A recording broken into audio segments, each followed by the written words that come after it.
There are so many stories to tell in Nashville about music history.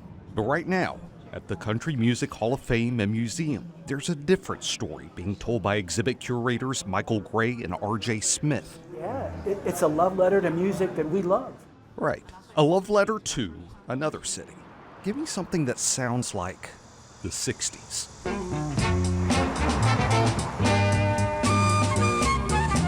It was in the 1960s when Fame Recording Studios in Muscle Shoals, Alabama, first saw musician, producer, and songwriter Mickey Buckins. And the first song I got recorded was on Etta James. And I'm going, man. And not long after Etta, someone else arrived at Fame.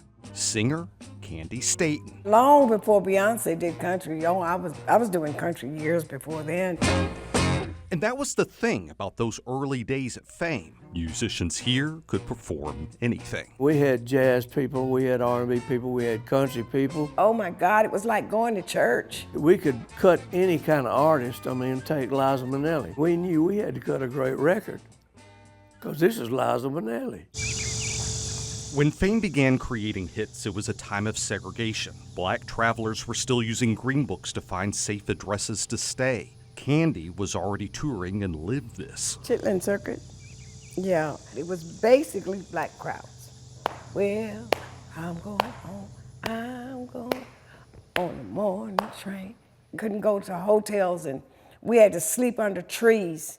And then Candy met Rick Hall, producer and songwriter and owner of Fame. Rick was integrating black and white musicians for sessions, and that was still rare. And he didn't have a prejudice bone in him. I knew we were making a little history there, but it's nothing we dwelled on. We just went to work. We were musicians.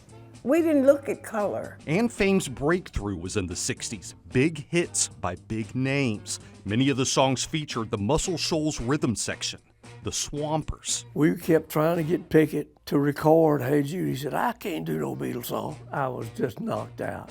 Because Pickett sung it, man, he sung it so good. The Swampers opened their own Muscle Shoals sound studio in 1969, where they recorded even more hits. What was happening at Muscle Shoals was part of a changing country. We walked into one of the restaurants in Muscle Shoals and it was black, white, just a mixture of us. And everybody was like, because they'd never seen black people in that restaurant before. Rick had us all seated and he looked around the restaurant and he says, "What you looking at?" I wanted to go under the table with laughter. Those are the kind of stories that make Rick's son Rodney proud. This was my dad, Rick Hall's office in 1967 until he passed away in 2018. He came from nothing. He's the American dream. Black singers working with like Southern white musicians and songwriters and producers. It is a part of the American story. What's on display at the Country Music Hall of Fame and Museum today is 5,000 square feet of the Muscle Shoals story. This is the piano that Aretha Franklin used to record I Never Loved a Man the Way I Love You. There's Mickey's tambourine. I had the artist that I worked with sign it. One of Candy's outfits. Oh, I love it. I just can't wear it no more. For the people who lived it, this exhibit is so special. A love letter. One music city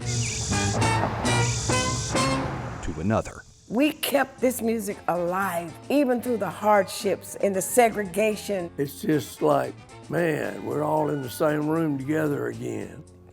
I'm so glad that God allowed me to be a part of this history.